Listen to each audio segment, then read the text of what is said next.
irindwi iyo umuntu muhuye akakubwira ngo bizakubaho nibi nibi ukabona birasohoye ukabariza hasenga bati ntaho nibamenya iryo zina rarikwiriye uyu bamenya rero ni ukugira ngo Imana igeze umuteguro wayo ku bantu bayo nka Nebukadinezari. Banezezwa nuko habonetse inyubako nziza, ariko abasaza bari bazi ya mbere bo ntibanezerwa bararira. Barizwa nuko ubwiza bw'iya mbere atari bwo bw'iya kabiri, kandi umuhanuzi wahanura yahanuye ko ibintu bigiye gucamo neza. Ese Imana igitanga morali nyuze mu bahanuzi ubwiza n'ubundi busobanuro. Yego bashaka kuvuga itorero ntabwo bashaka kuvuga inyubako izaza wahanuraga ngo ntihagaye igice cya mbere.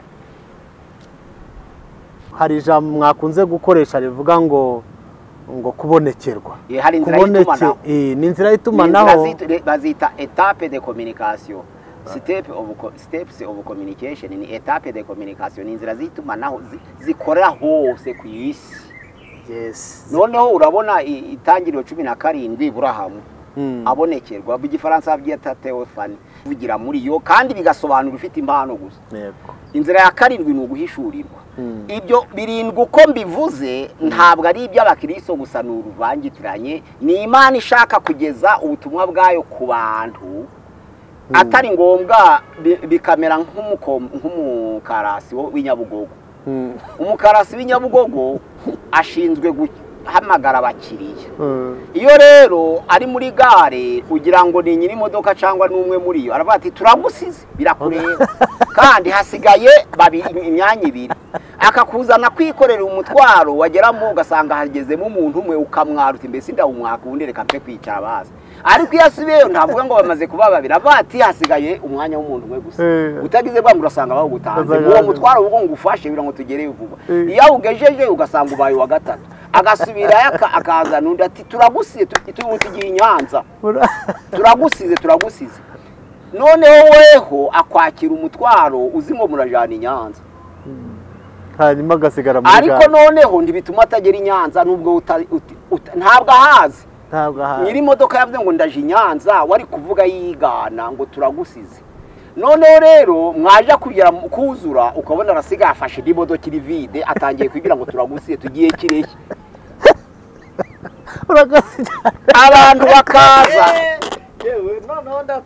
Abantu bakaza biruka abikirehe bakagerayo, ab'Inyanza bakagerayo, abigatuna bakagerayo, ari ubahamagaye atayikandagiyemo kandi atavahwaje.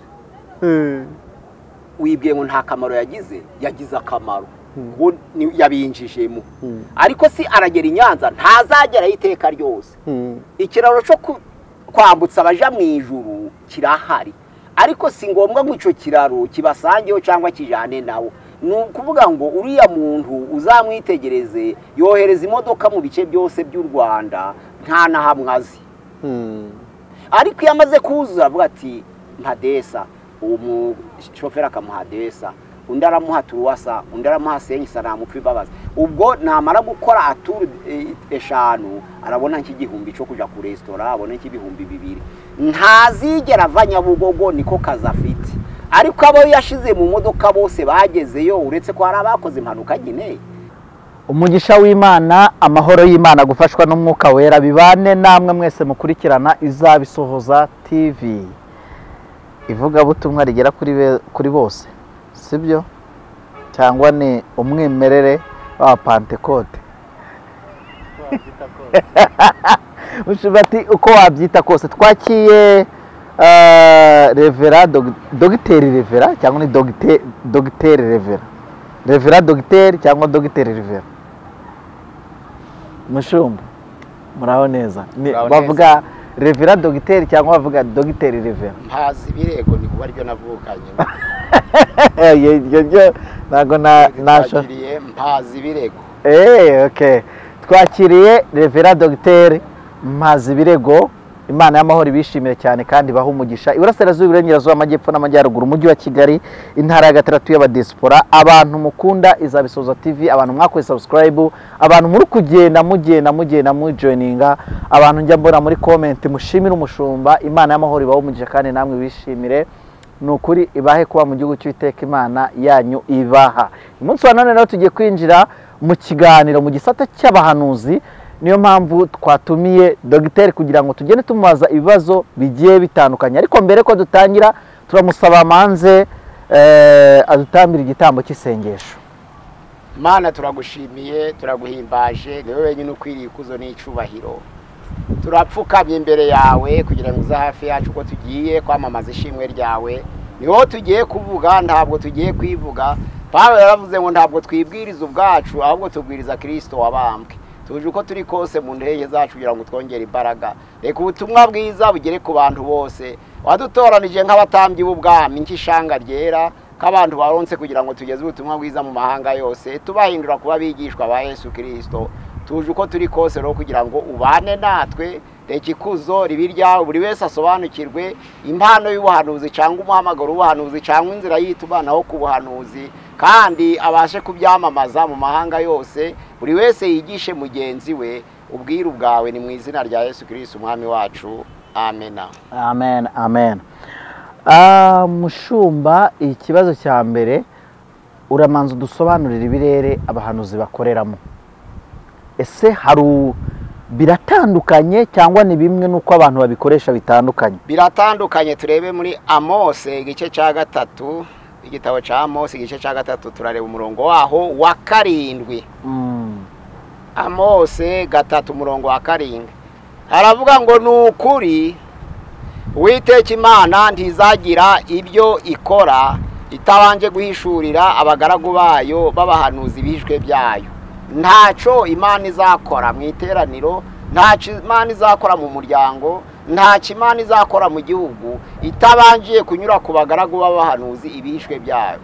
Ahangaha rero ubuhanuzi bwo muri Amosi ni ubuhanuzi nk'inzira y'itumanaho. Ubuhanuzi rero abantu batatu batandukanye nibo ngiye tugiye kuvuga. Hari uhanura mu nzira y'itumanaho, undi agahanura nk'umuhamagaro, undi agahanura nk'impano. Abo bahanuzi uko ari batatu baratandukanye. Yego.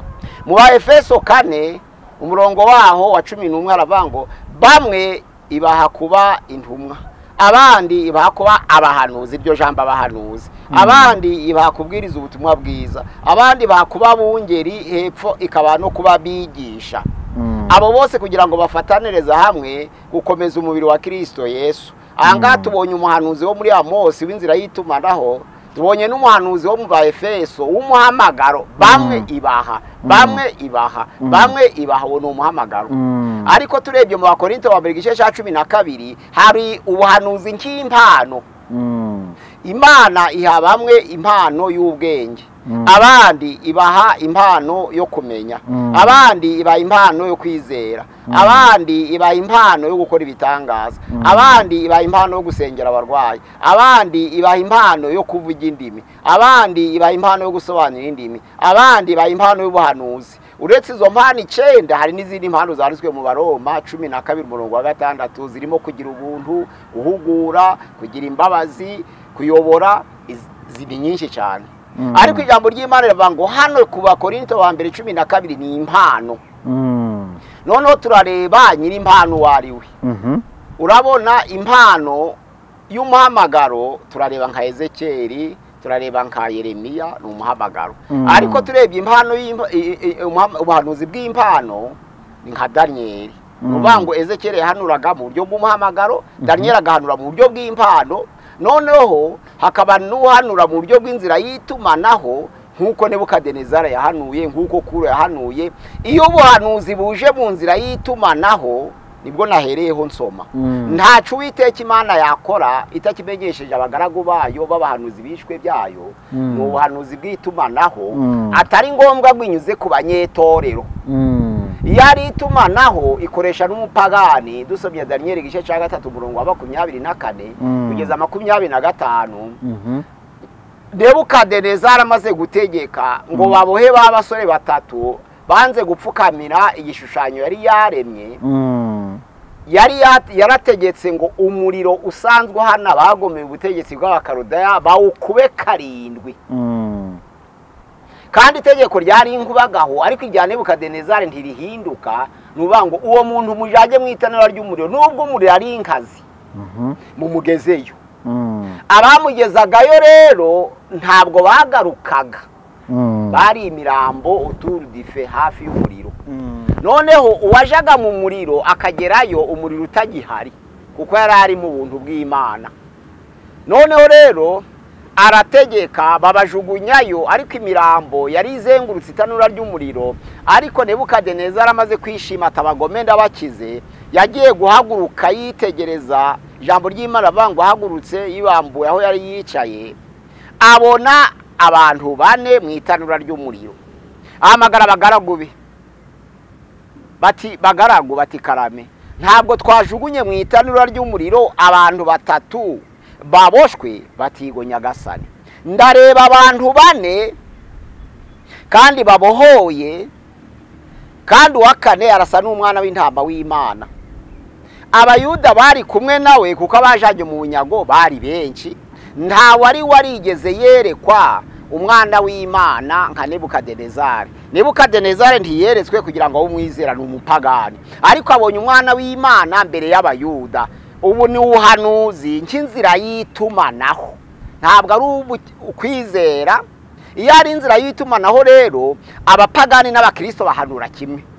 Iyo ari inzira y'itumanaho ushobora guha n'umupagani mu nzira akubwira ati yewe mwana hagarara ibizakubaho ngibi ukabati igipagani cy'igisinzi se kiri kumbwira ibiki ukigendera waje kubona ugasanga ni Imana yari ishaka kukugeza ubutumwa ititaye ku bubibwe.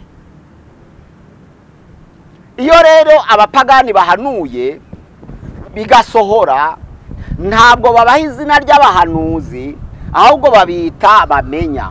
Hano muri Yesaya 30:7 nuwacu kugeza ku 10 Yesaya. Abantu muze kwatinda cyane twibaza ukuntu abapagani bahanura.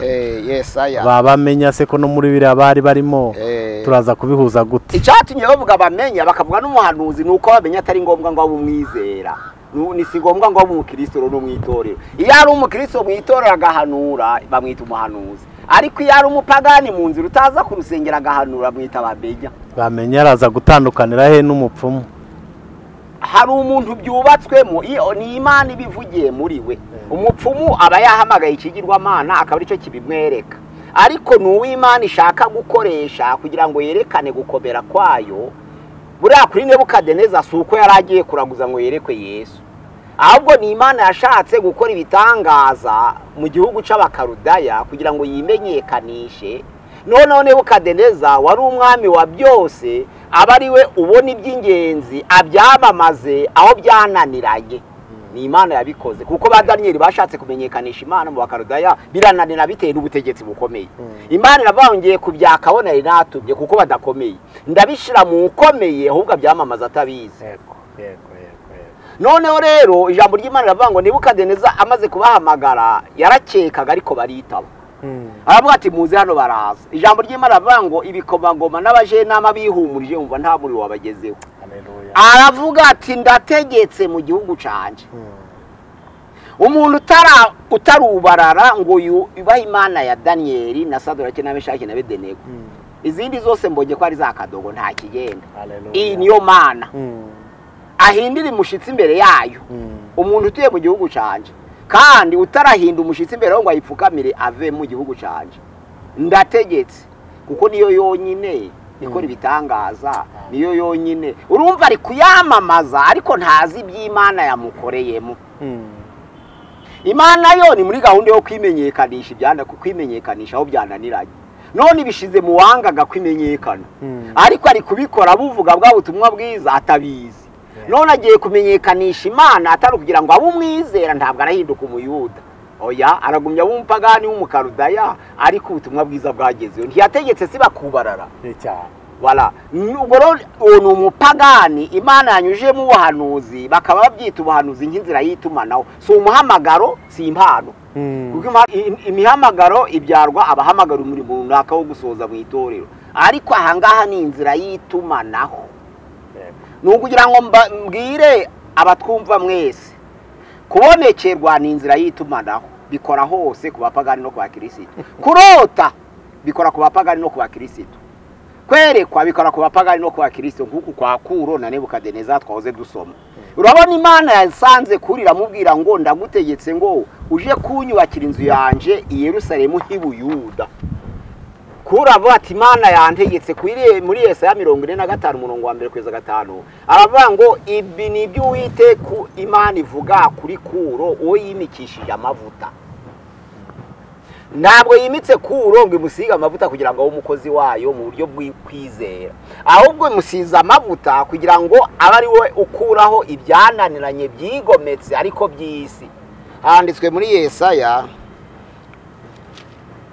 45 yego ariko ibi nibyo Uwiteka abwira Kuro uwo yimikishije amavuta ati niwe mfashe ukuboko kw'iburyo nkamunesheshereza amahanga ari imbere ye kandi nzakenyuruza abami kugira ngo mukingurire inzugi kandi n'amarembo ntazugarirwa ushatse wakomeza iby'Imana yakoze byari ku masezerano noneho biri hano muri Nehemiya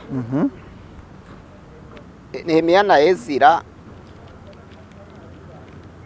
hombi birahari ariko turebe Ezira igice cya mbere umurongo waho wa 2 Kuro umwami w'Ubuperesi aravuga ati Uwiteka Imana nyirijuru yangabiye ibihugu by'abami bose byo mu isi kandi yanyihanangirije kuyubakira inzu i Yerusalemu mu Buyuda ntabwo ari umwizera ariko afite ubushobozi Imana rero ishaka ko imbaraga ubushobozi bwayo bugaragara cyangwa ubutumwa bwayo bugera mu bantu icyatumye ikoresha Nebukadineza atari umwizera nuko ari wari ufite imbaraga i Babuloni hose raboti ba Danieli batatanye buriya gahunda yo gutatana kwa Abisirayeli n'Abayuda bose kwarugira ngo bagende baramenyekanisha Imana mu mahanga batabizi uko gutatana bakabyita umubabaro ariko Imana yo biri kuri gahunda kugira ngo bazayimenyekanishe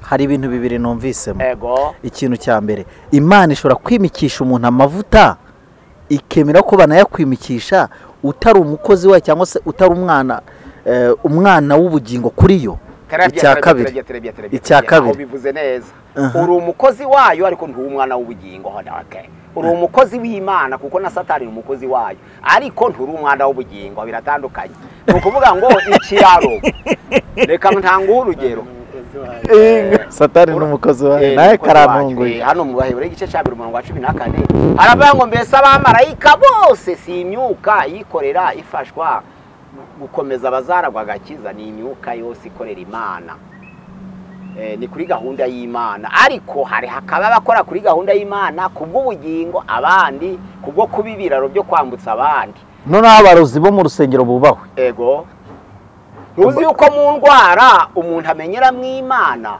ijambo ry'Imana riravuga ngo iyo namaze kubirwa n'urufi ijambo riravuga ngo mu nda y'urufi yigiyemo ko Imana ikomeye mu nda y'urufi ruvuga ngo rwagize akamaro urufi se kugira ngo rubone ubugingo na Satani niyo mikorere ye nuvuga ngo yambutsa abantu ikamuhamagara kugira ngo abe umwuka wo gufasha abazaragwa agakiza watazakaragwa niko bivuga angaha rero nibyo shaka kuvuga ariko arakandi ka kabiri noneho uhita winjirira aho kwa Kuro neza aka kabiri ese pastor umuntu ashobora kunyuzwa mu bigeragezo akabisengera agwanya umugambi w'Imana urumva uvuze yuko hari gihe Abisiraheli batatanyijwe mu mahanga agiye atandukanye kugira ngo Imana ibonemo inyungu zo kuyamamaza ariko bo bakabita umubabaro none hari umukristo ushobora kujya gusengera ikigeragezo kimuriho ahagwanya ubushake bw'Imana atabizi terebye birumvikanye neza buri ibigeragezo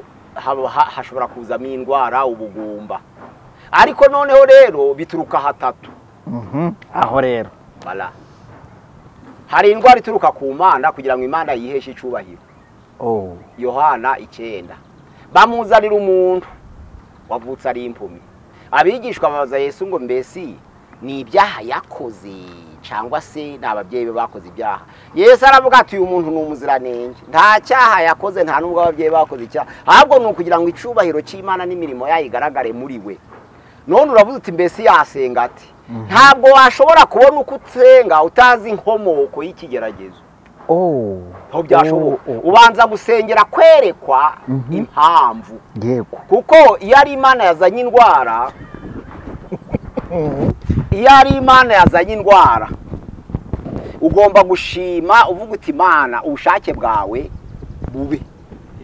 Ariko hariya muri Luka 13:10 kugeza 17 aho umugore yari amaze imyaka 18 ahitamishijwe na Satani.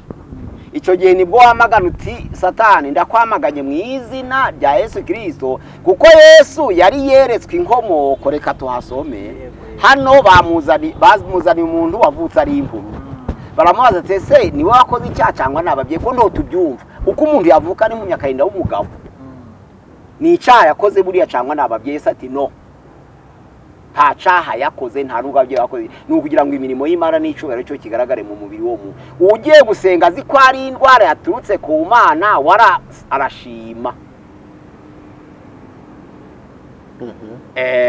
Rero ikibazo dufite ntaho tuzi ko ibibazo bituruka hatatu. Hariya rero muri Luka 13, reka mpabasomere neza. Luka 13 ku murongo waho nuwa 10 arabanga. Nuko ku munsi w'isabato yigishiriza mu isinagoge, asangamo umugore ufite dayimoni utera ubumuga. Uwo mugore yari amaze imyaka 18 ahetamye atabasha kunamuka na hato. Yesu amubonye aramuhamagara, aramubwira ati mugore, ubohowe ubumuga bwawe. Amurambikaho ibiganza, muri ako kanya aragororoka, ahagarara yemye ahimbaza Imana. Ahangaha rero ngo ari ku mutware w'isinagoge arakazwa nuko Yesu akijije umuntu ku isabato. Abwira abantu ati hariho iminsi 6 ikwiriye gukorerwamo imirimo, aba ariyo muzamo mukizwe, hatari ku munsi w'isabato. Umwami Yesu aramusubiza ati mwandyarya mwe, mbese umuntu wese muri mwe ntazi turi nka ye cyangwa indogobe ye ayikura mu kiraro ku isabato akayijyana akayiyuhira? Kandi uyu ko ari umukobwa wa Aburahamu, akaba amaze imyaka 18 aboshwe na Satani, ntiyarakwiriye kubohorwa iyi ngoyi ku munsi w'isabato? Urumva Yesu ahishuriwe inkomoko. Ntabwo ibaye yayindi waje ari impumyi, ahubwo ibaye none inkomoko iturutse kuri Satani. Iyo rero umaze kwerekwa ko atari impamvu ituruka ku Mana mu buryo bwo kwigisha, ahubwo ari Satani, uravuga icyo namaganye ni Satani. Satani ndakurwanyije mu izina rya Yesu, nibwo ucaha. Iyo ni inzira ya kabiri. Inzira ya gatatu mu Bakorinto wa mbere igice cya 11 umurongo wa 30 kugeza 33 haravuga ngo kuko bamwe bihandagaza bakegera igaburo ryera bagakora ku mubiri wa Kristo n'igikombe batiyejeje. Nizo mpamvu bamwe bahorana intege nke, abandi bahora barwaragurika, abandi bapfuye mbere y'igihe kuko bagiye bariyandagaza bagakora ibyaha bakaza kubyegeza ku igaburo ryera cyangwa bakegera ibyera by'Imana batihanye. Iyi ni ya gatatu. Yuko ushobora kubura umukozi w'Imana wakora icyaha ukagikoreraho ugahura n'ingaruka yacu. Uyu rero kumusengera ntabwo muvuga ngo twirukanye Satani, ntimuvuga ngo Mana icubahiro cawe nkaho yaturutse ku Mana, muravanga ihane. Atura tumaze kumenya inkomoko. Ni wowe. Ni wowe. Ntabwo ari Satani, ni wowe. Niyo mpamvu noneho rero ba Biludadi bari mukuri babwira Yobu bati ahari aha waba ari ibyaha byawe cyangwa atari cyangwa abana. Ariko waje kubakosora nyuma yaravuze ngo mbese nibireke kubi by'abana. Eriho nibireke kubi by'abana, byavugaga ni Elifasi na Biludadi na Zofari. Ariko Eriho araza aravuga ati ibyo mwavuze byose nge ntaho ndi d'accord. Muvuga ngo wenda no ibyaha bya Yobu, bishobora kuba atari ibyo, wenda ni ibyaha by'abana be, Imana ikamuta mu maboko y'ibyaha by'abana be, wenda nabyo si ibyo, ariko tureke no kuvuga ibyaha byatubayeho. Uwaguhagarika hamwe n'Imana akavuga ngo dutore umukiranutsi watambuka. None rero ahangaha urabona ko mu rusengero turi guhuzagurika, kugeza na n'uyu munsi nta rusengero rurasobanukirwa inkomoko y'ibibazo. Bazana umuntu icyo twamaganye papa, icyo twamaganye pushetani. None se niba ari indwara turutse ku Mana, umuntu akaba atagira ikibazo, mugiye kumwatuza ibinyoma. Alors muratuma himba ibi batakoze kugira ngo akire, kuko niba mutazi ko hari indwara iva ku Mana, nta cyaha umuntu yakoze, ari inzira y'inyigisho gusa, ntabwo murasenga mushima. arahita yihana kubunzabunza imitima kugira ngo aratangira gutekereza kumenya ari wa muntu nigeze nima amafaranga muri 2002, kumenya ari wa muntu nigeze nguza ikintu agatinda ngatekereza nabi, kumenya ari uko nagiye kwa korari. Noneho ibyo ari kuvuga byose nta cyaha kirimo, kuko umuntu wajanye umwana kwa muganga akererwa muri korari nta kibazo afite. Ariko iyo umuhungabanije uti ihane byaba atangira gutekereza n'ibisabityo. None se ku mwana yarwaye diare ugiye gusenga wari kugenza ute? Wari kuja kuririmbuka ariko umwana agapfa? Wakoze ibyiza ariko ugiye kubyihana. Nizo mpamvu tuhuzagurika rero iyo utazi inkomoko. Abazi Imana rero iyo bazanye umuntu urwaye bafata igihe kirekire cyo gusenga ngo babanze kumenya inkomoko bazasenge mu kuri, kuko abasenga by'ukuri ni abasenga mu mwuka no mu kuri. Yego, murakoze cyane Dr. Kijyanye n'izi mpano n'ibi bintu bijyanye n'umwuka, muraza kwihangana turaza kubibazaho ibibazo byinshi cyane ko n'abadukurikiye bafite ibibazo byinshi, isi ifite ibibazo byinshi ku bintu bijyanye n'umwuka wera, cyane cyane ku mpano z'umwuka wera. So kuri iki ndaza kubaza ibibazo bibiri. Ikibazo cya mbere, hari aho mwavuze ku bintu bijyanye n'inzozi n'iyerekwa, ariko munavuga ko kugira inzozi no kugira iyerekwa ni zirindwi. Inzira ya mbere ni ukubonekerwa nka Aburahamu, inzira ya kabiri ni ukurota nka Yakobo, inzira ya gatatu ni ukwerekwa nka kuriya kwa Ezekiyeli, inzira ya kane ni ikimenyetso n'igitangaza ntajwi nka kuriya kwa Gideyoni, iya gatanu ni ubuhanuzi noneho bw'inzira y'itumanaho nk'ubwa Amose atari nk'ubwa Yesaya. Noneho inzira ya gatandatu ni amandiko adasobanutse Imana iri kuvugira muri yo kandi bigasobanura ufite impano gusa. Inzira ya karindwi ni uguhishurirwa. Ibyo birindwi uko mbivuze ntabwo ari iby'abakristo gusa, ni uruvangitiranye, ni Imana ishaka kugeza ubutumwa bwayo ku bantu, atari ngombwa bikamera nk'umukarasi w'Inyabugogo. Umukarasi w'Inyabugogo ashinzwe hamagara abakiriya. Iyo rero ari muri gare ugira ngo ni nyiri imodoka cyangwa n'umwe muri yo, aravuga ati turagusize birakureba kandi hasigaye imyanya ibiri, akakuzana kwikorera umutwaro, wageramo ugasanga hagezemo umuntu umwe ukamwaruta mbese ndawumwaka ubundi reka mpe kwicara bazi. Ariko iyo asubiyeyo ntavuga ngo bamaze kuba babiri, avuga ati hasigaye umwanya w'umuntu umwe gusa, utagize bwa murasanga bagutanze uwo mutwaro ubwo ngufashe bira ngo tugereyo vuba. Iyo ugejeje ugasanga ubaye wa gatatu, agasubira akaza nundi ati turagusize tugiye Nyanza, turagusize. Noneho weho akwakira umutwaro uzi ngo murajana i Nyanza, hanyuma agasigara muri gare. Ariko noneho ntibituma atagera i Nyanza nubwo ntabwo ahazi. Nyiri imodoka yavuze ngo ndaje i Nyanza, wari kuvuga yigana ngo turagusize. Noneho rero mwaje kugera kuzura ukabona arasiga afashe imodoka iri vide, atangiye kwigira ngo turagusize tugiye Kirehe.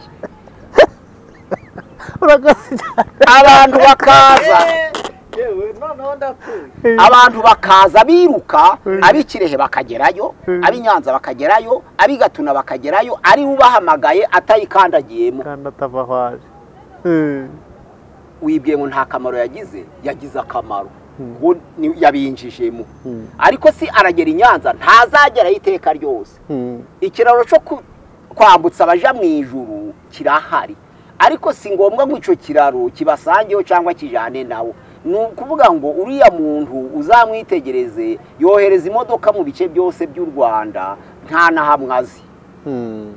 ariko iyo amaze kuzuza avuga ati mpadesa umushoferi akamuha desa undi aramuha turuwasa undi aramuha senyisa namupfa imbabazi ubwo namara gukora aturu 5 arabona nk'igihumbi cyo kuja ku restaurant abona nk'ibihumbi 2 ntazigera avanya bugogo niko kaza afite ariko abo yashize mu modoka bose bagezeyo uretse ko hari abakoze impanuka nyine ni nkuko tubwiriza ubutumwa abantu bakihana abandi bakagwa n'ubundi nayo hari abakora impanuka ariko ubundi gahunda bagerayo no kugerayo jati nicyo bise byumvikana ko aberekwa n'abagira inzozi ntabwo ari ngombwa ko abakristo ahubwo Imana iri muri gahunda yo gusohoza umugambi wayo muri societe cyangwa mu iteraniro iri muri gahunda. Murakoze cyane tukiri kuri iyo ngingo muze kudufasha n'abadukurikiye uretse ko comment zanyu turazikeneye ku kibazo uri bugire dogiteri turi kumwe iminsi myinshi igihe cyose tuzamukenera turi kumwe nawe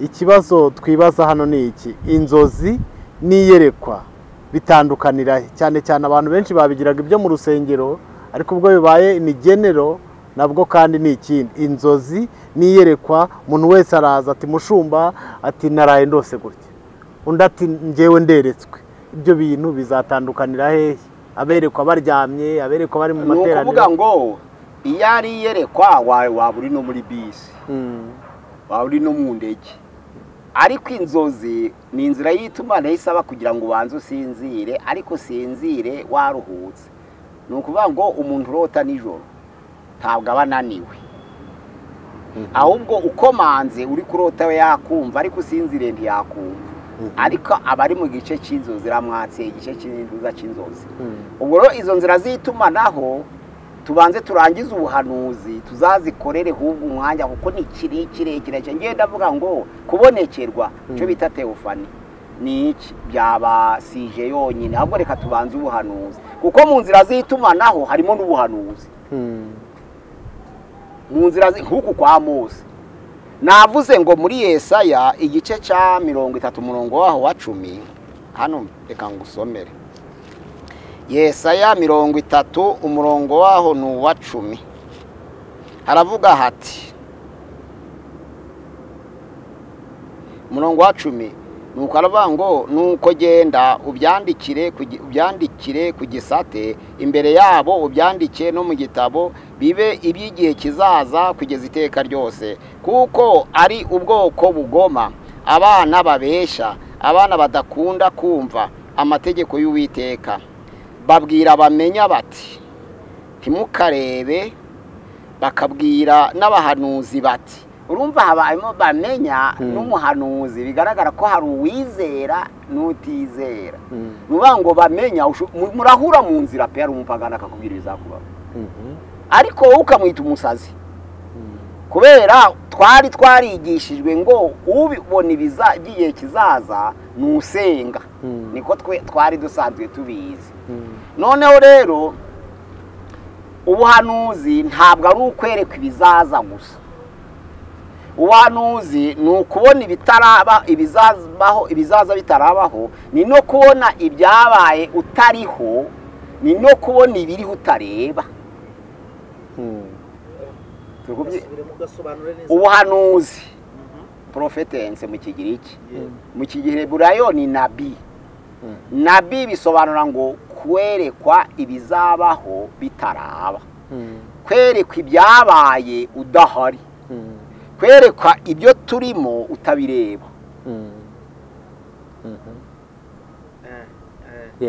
abantu kenshi usanga bavuga ngo ni ibizabaho oya n'ibyabayeho kuko mu byahishuwe igice cya 13 umurongo wa mbere havuga ngo ngiye hagarara ku musenyi wo ku nyanja ngiye kubona mbona inyamaswa iva mu nyanja yari ifite imitwe 7 n'amahembe 10 kandi ku mahembe yayo hari ibisingo 10 no ku mitwe yayo hari amazina yo gutuka Imana iyo nyamaswa nabonye yasaga n'ingwe amajanja yo yasaga n'aya aruko akanwa kayo kasaga n'akintare cyakiyo kakiha imbaraga n'ubutware noneho rero iyo tureba Yohana uko yabibonye yabonye ubutegetsi bw'abakarudaya ari mu kinyejana cya mbere hahise imyaka 500 bwarabayeho abubona mu nyamaswa isa n'intare abona ubutegetsi bw'Abamedi n'Abaperesi mu nyamaswa y'idubu bwarabaye mu myaka 400 atarabaho.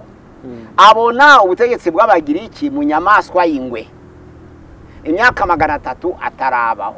Ariko agiye kuvuga inyamaswa ya kane iteye ubwoba, abona noneho Roma aribo ariko yerekwa ibyo abantu batareba muri Roma. Tukumvikana noneho tumugereranye Yohana mu byahishuwe, tugeranye na Danieli igice cya 7. Yabonye inyamaswa isa n'intare, abona iya kabiri isa n'idubu, abona iya gatatu isa n'ingwe, abona iya kane itagira izina ariko iteye ubwoba.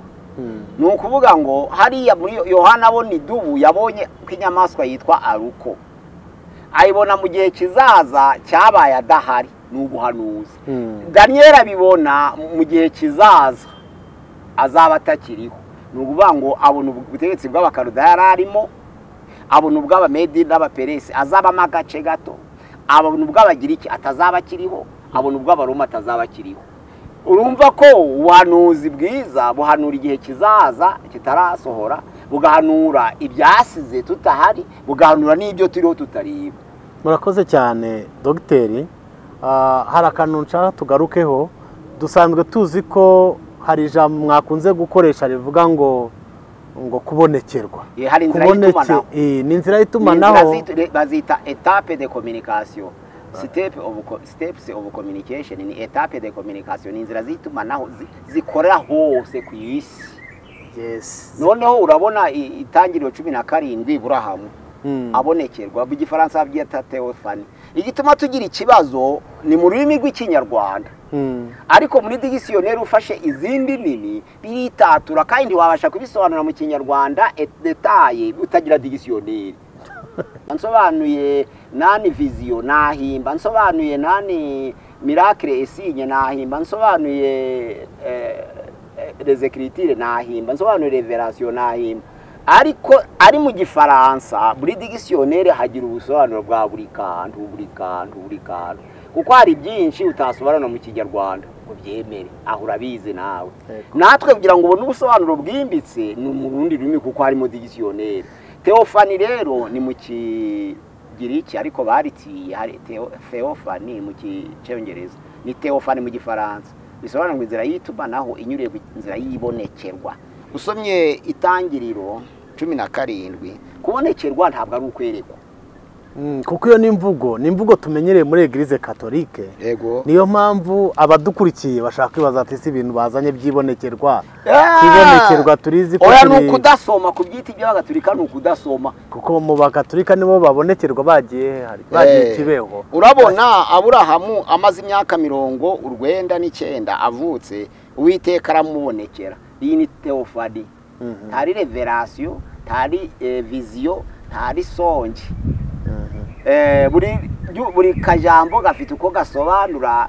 Iyi ni matière théologique, ni inyigisho za theology, tarizo mu rusengero nyine. Aravuga ati neretswe, undi ati nje nabonekeye, undi ati ngewe nahishuriwe. None ukibaza wahishuriwe, urongera urabonekerwa, urongera urerekwa, ubyiseki, undi ati nje narose. Ariko ntabwo abakristo bazi gutandukanya ngo uwarose n'uwahishuriwe ni iki, uweretswe n'uwabonekewe ni iki. Ese uwarose n'uwahishuriwe ntabwo ubwo ni urwego ruhanitse rurenze itorero. Urakoze cyane. Yego. Dogite, hari akantu nshaka gusobanukirwa kandi uzadukurikira ndabizi ko kazamufasha. Pasiteri atarabaza kira kibazo, ikintu bajya bita revelation. Si uguhishurirwa. Guhishurirwa no guhanura, kuko twasanze guhanura hari uguhanura ibiriho bitagaragarira amaso y'abantu n'abantu nawe ubwawe utarusanzwe ubibona. Hari no kubona ibyabaye utariho, ukabona n'ibizaba utariho, ugahagarara mu bihe bitatu icyarimwe. Urabibona cyangwa ukabona kimwe, cyangwa ukabibona uko ari bitatu. None guhishurirwa no kuhanura. Aba Efeso 4 umurongo wa 11 guhanura ni ministere. Hari etape de ni ministere, ruvuga ngo hari ubuhanuzi buza muri etape de communication, ntibabwita kumenya. Ni handi twavuze ngo babita guhishurirwa uko guhishurirwa bingana no kumenya kuko njye icyo nahishuriye mba nakira ego ni ukugira ngo mbereke ko ziriya etape ziranzira indwi z'itumanaho twazihawe buri wese agahabwiye undiye wari uzi ko abantu bose ntibumva amajwi uretse ko bahuye n'ikibazo abantu bakigisha ngo buri wese azumva ijwi ntabwo ari byo kuko inzira z'itumanaho zose siza amajwi ngira ngo twumvikane abantu benshi ubu bari mu buvumo bari mu bitare bagiye kuramo amajwi y'ibinyoma kuko ariyo bashaka ariko atari Imana yabahamagariye urabona Gidiyoni Imana yamubwiye rimwe gusa ngo mu maboko yawe ndakiza Abisirayeli amaboko y'Abamidiyani. Gidiyoni kugira ngo akore communication n'Imana, Imana ntaco yongeye kuvuga ahubwo aravuze ngo njegeye gusaba ikimenyetso ndebe ko ibyemeye. Yaravuze ngo ndarambika ubwoya hasi mu gitondo be bwuzuye amazi ariko aho burambitseho umuza amaso atahuye n'ubutaka. Yarambitse ubwoya bwinshi hasi bwari bwinshi cyane ariko agiye kubuterura ku butaka bwumye asanga nta gitonyanga cavuye ku bwa cyaguye ku butaka. Bagiye kubukamura bwuzura uruho. Abacamanza gatandatu. Kuki amazi yuzura uruho yaba ari mu bwoya butarambitse hasi ntahure n'ubutaka. None amaze kubona ico kimenyetso cyari gitangaza nyine abati ndakibonye Mana ariko nongeye ndashidikanije ngiye kongera gufata ubwoya murambike ku butaka mu gitondo kare aho burambitse habaye igishanga ni nterura ubwoya bwe kuba bwahuye n'amazi kandi arambitse mu gishanga niko byagenze ubutaka bwabaye igishanga ubwoya buri mu gishanga mu kubuterura barebye basanga nta mazi yabukozeho. Gidiyoni avati Mana uranyemeje arakominitse ariko ntajwi rivuze aho ngaho. Aburahamu ari kubwira umugaragu we ngo uzarambagiriza Isaka niko byagenze. Yaramubwiye turambagize uwo mu bwoko bwacu yaragiye ariko umugaragu agenda afite ubwoba ko ntaca Imana ivuze ndarambagiriza umukozi w'Imana kuko Aburahamu byitwaga nk'itorero. Nzabivugaho noneho kuri ibyo bihe birindwi Imana yageneye isi. Adamu na Eva ryari itorero, Nowa ni itorero, Aburahamu ni itorero, Mose ni itorero, Yesu Kristo ni itorero. Noneho rero mu itorero rya Aburahamu urabona ryari ifi ry'icubahiro kugira ngo Aburahamu itorero abari ugutuma byari bikomeye byari bisagwa be communication icimana ivuze. Ariko yaramubwiye ati genda gusa. Yaragiye agiye kugera iyajya abona abakobwa yaragiye kugerayo bavuye kuvoma uko bari bikoreye ibibindi yasengeye mu mutima ati Mana ngiye gusaba ikimenyetso kandi atarabageraho. Wowe ndabwira ngo ca bugufi mwe ku mazi mfite inyota none agaca bugufi nkanywa narangiza kunywa maze gushira inyota akavuga ngo ndagufasha kuhira ingamiya zawe abuwo. Uko bari bakurikiranye Rebeka yari inyuma uwa mbere aca bugufi aragotomera ntiyagotomeraga ahubwo ni ikimenyetso yashakaga yafeza gasi sambura niko yashiragaho gusa ariko yagotomera ariko tugotomera ku bibindi byose ngo maza kwire mu nda ahubwo yafeza gasambura nubanga akabera nkusoma kugira ngo arebe ikimenyetso gusa. Ariko yahaguruka kuko yarazi ko arasoma kuri byinshi avuga ati none ntagire ica avuga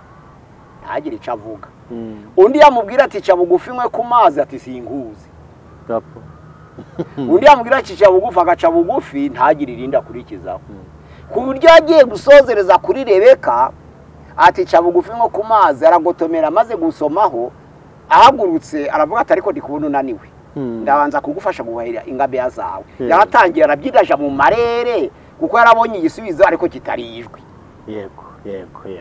Njambwira rero abasore bashaka kurambagiza uyu munsi si ngombwa ngo uzabona ijwi niba uri muri kategori zisenga ntizibona ijwi zirahari mwisamandiko nijwi ariko abenshi ntibubahiriza icimana yabahaye bashakisha ijwi none bakabahaye ibinyoma kandi ariyo bagenewe. Yego uvuga utaho nzaja mwarura rusisira rimwe abakobwa uwo nzaganiriza urampobera kanzanira intebe namubwira ngo zana amazi yo kunywa kemera ugashiraho kondisiyo 3 ko nizo zuzuza ubuhanuzi ubundi kuko kugira ngo kimwe gifata impita gihe ikindi gifata indagihe ikindi gifata inzagihe nkuko kimwe kirafata Imana umwana umwuka wera nuvuga ngo niba umuntu aza kubwira ngo Imana iravuze ngo igiye kuguha inzu nziza, ikibaye kimwe.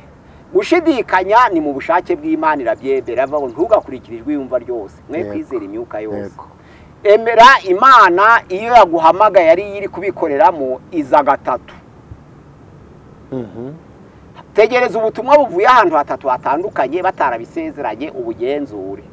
Biremewe, ntabwo Imana izaguhana ngo nuko bakuzaniye ubutumwa ukabwanga, biremewe muje muranga. Kuko abantu benshi bavuga ngo nimbihakana ngo ndapfa, oya ntabwo urapfa. Niba bitari byaba gatatu nta kibazo ufite, kandi ni naba gatatu nturapfa, urahomba isezerano gusa ryo watumiwe, ariko ntabwo urapfa. Imana si n'umwicaye, ahubwo wowe hakana. Niba ari ubwa mbere shidikanya, ni byiza. Yohana mbere gice cya 4 umurongo wa mbere, emera uvuga uti mbonda bireba neza. Hazirindi uti uyu wabimbwiye avuye Rusizi, uyu avuye Kirehe, kandi ntabwo baziranye. Washaka guteswa bati uzi umuntu witwa Kanaka, uti zimuzi, atari ko ari Imana yambwiye, ukumva kirahuye ko koma umuntu uvuye Kirehe undi akavi Rusizi bataziranye, undi akavi Masisi atazi mu Rwanda akivuzeho. Imana ishaka ibyo wikwemerijwe wumva ryose, kuko abantu babishizemo business, barabicuruza ku buryo akubwira ibyiza gusa ukamugenera nayo warubitse ukayamaka yajana. Ahangaha nshaka kubabwira ko izi nzira z'itumanaho ko ari 7. Iyo umuntu muhuye akakubwira ngo bizakubaho nibi nibi, ukabona birasohoye, ukabariza hasenga bati ntaho, nibamenya iryo zina rarikwiriye. Uyu bamenya rero ni ukugira ngo Imana igeze umuteguro wayo ku bantu bayo nka Nebukadinezari, Kakuro. Kuko Imana niyo yashatse ko abayuda baja mu bunyage, ibagabiza Nebukadinezari kubw'agasuzuguro kabo. Ariko usomye muri Zakariya igice cya 2 umurongo wa 12 haravuga ngo uko Imana yari yateguye ko Nebukadinezari yagombye kubababaza, yari ishungerejwe ashiraho neza yababaje abayuda ibirenze by'Imana yari yateganije. Noneho rero urebye amagambo Imana yamubwiye hano muri Zakariya igice cya 2 umurongo wa 12, turi ku nzira y'itumanaho. Zakariya igice cya 2 haravuga hati umurongo wa 12, marayika w'Uwiteka arabasubiza ati Uwiteka nyiringabo uzageza ryari kutababarira i Yerusalemu n'imidugudu y'Ubuyuda, kandi umaze imyaka 70 ubarakariye. Ya myaka 70 Yeremiya yari yarahanuye yari ishize. Noneho rero uburetwa Nebukadinezari bashizebo, Imana irabupima, irabati nubwo abisirayeli bangomeye ariko ntibyari bikwiriye kuba kuriya yarakabije. Buriya yibwiye ko ari ku mbaraga ze yashoboye abayuda. Hano rero haravuga ngo Uwiteka asubiza marayika twavuganaga amagambo meza amara umubabaro. Marayika twavuganaga arambwira ati rangurura uvuge cyane uti Uwiteka nyiringabo aravuga ati fuhiye Yerusalemu ni Siyoni ifuhe ryinshi, kandi ndakariye amahanga yiraye uburakari bwinshi, kuko ngewe narakariye abisirayeli buhoro, ariko bo babagiriye nabi birenze urugero. Urabona ko gukorana n'Imana bigoye. Urabampaye ngo mbashire mu bubata, ariko ngo ndengeje urugero, kandi ntiwampaye igipimo.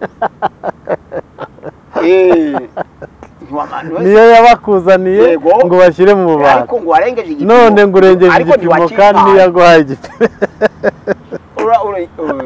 Ahangaha rero ni ukugira ngo kumbe ko inzira z'itumanaho zo ni rusange ku bantu bose. Usanga umuntu yeretswe ikintu cyasohora akishira hejuru, abantu bakamuyoboka, ntabwo kwerekwa ari iby'abakirisito, ntabwo kubonekerwa ari abakirisito gusa, nabo barerekwa bakabonekerwa, ariko n'abapagani biraba. Dufite ingero nyinshi mu byanditswe byera. Akaze cyane dogiteri.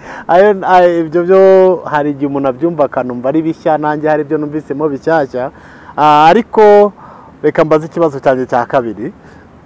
Ikibazo cyanjye cya kabiri kirabaza ngo ku kijyanye n'inzira y'ubuhanuzi, muri biriya bihe bigera muri 3 abisirayeli batashyemo, mbere hari timu ya Zerubabeli yaje, yongeye kubazaho. Zerubabeli aza yazanye n'abantu, ariko ni itsinda, ariko muri iryo tsinda yazanyemo n'umuhanuzi. Umuhanuzi waje hanura kwa Zerubabeli yahanuye ibintu byiza bishyigikira Zerubabeli, bimuha kuraje. Hari naho bageze barahanura baravuga ngo aravuga ngo iyi nzu arimo bubaka urusengero, aravuga ngo iyi nzu iri kubakwa ngo izaba nziza ngo kurusha iya mbere. Izaba nziza ni yahagaye hanurwaga, ni hagaye izaba nziza kurusha iya mbere. Yego, hanyuma iyo nziza izaba nziza kurusha iya mbere, hari igihe cyageze cyo gutaha urusengero, cyo gutaha inzu. Muri icyo gihe abasore barishima, baranezerwa, banezezwa nuko habonetse inyubako nziza. Ariko abasaza bari bazi iya mbere bo ntibanezerwa, bararira, barizwa nuko ubwiza bw'iya mbere atari bwo bw'iya kabiri. Kandi umuhanuzi wahanura yahanuye ko ibintu bigiye gucamo neza. Ese Imana igitanga morali nyuze mu bahanuzi? Ubwiza ni ubundi busobanuro. Yego bashaka kuvuga itorero, ntabwo bashaka kuvuga inyubako. Izaza uwahanuraga ubwo ntihagaye igice cya mbere.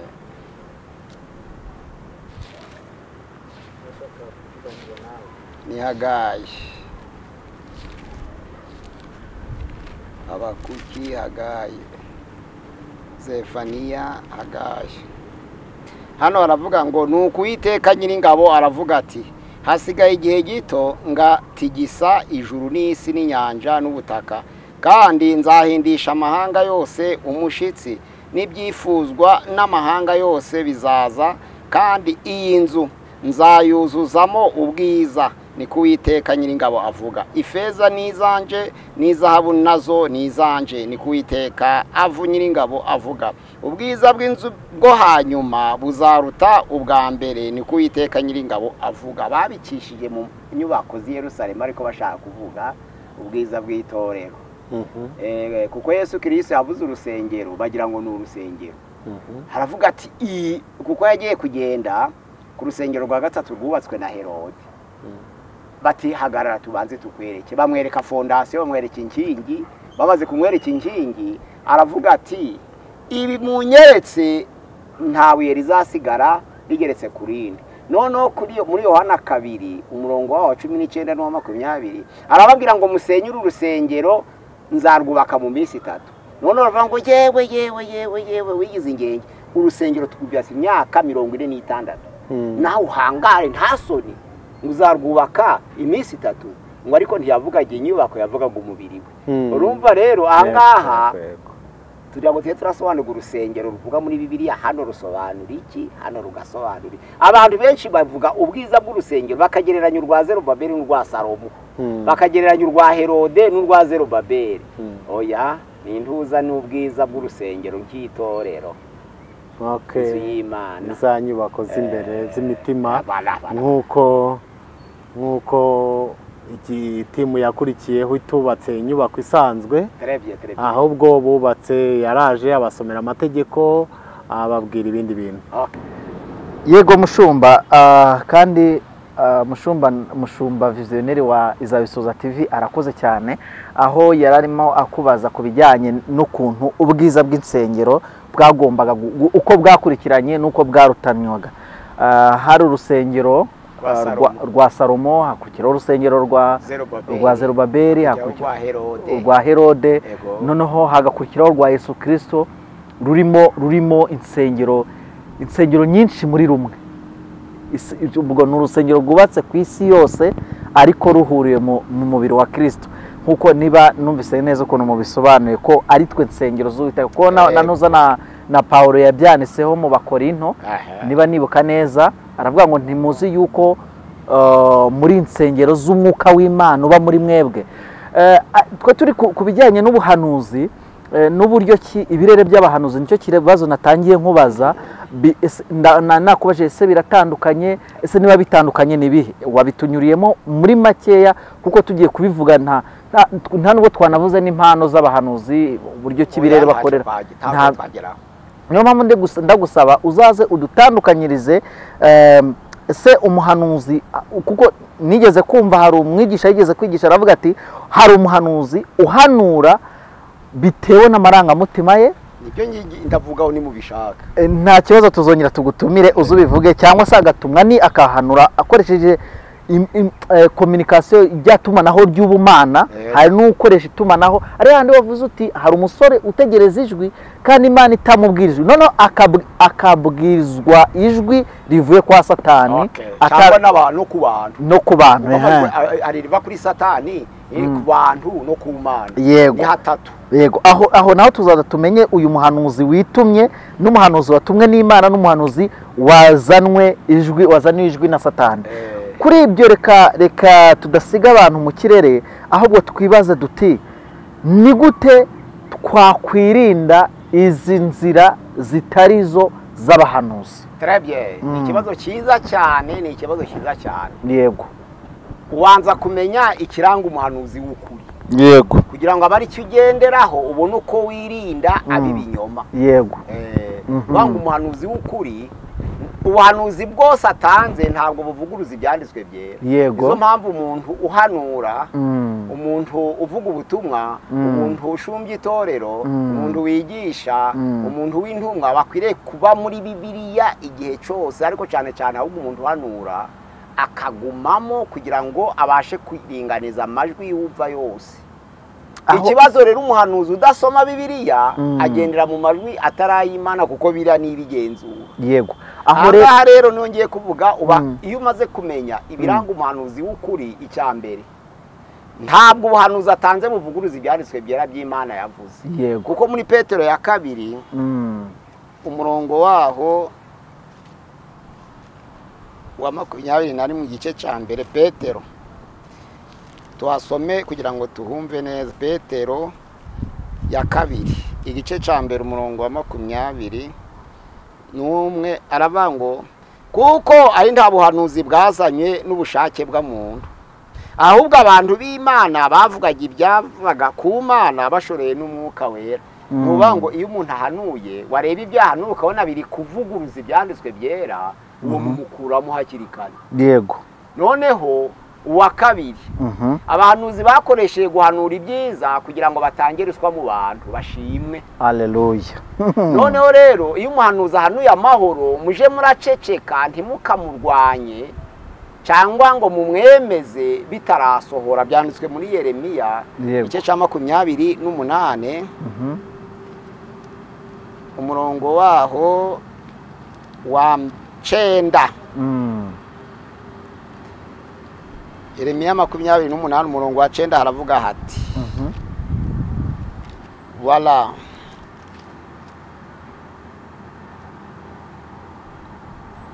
icyenda haravuga bati none hano haravuga ngo none umuhanuzi uhanura iby'amahoro ijambo rye nirisohora nibwo azamenyekana yuko yatumwe n'Uwiteka. guko nuko haravuga ngo maze umuhanuzi Yeremiya abwira umuhanuzi Hananiya imbere y'abatambyi n'imbere ya rubanda rwose rwari ruhagaze mu nzu y'Uwiteka ati birakaba Uwiteka azabigenza atyo nk'uko uhanuye.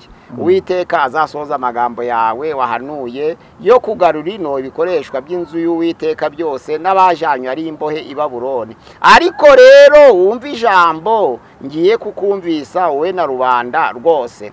Abahanuzi ba kera batubanjirije bahanuye iby'intambara n'iby'ibyago n'iby'icorezo biraba mu bihugu byinshi no mu bwami bukomeye. None umuhanuzi uhanura iby'amahoro, faites attention, ijambo rye nirisohora nibwo azamenyekana ko yatumwe n'Uwiteka koko.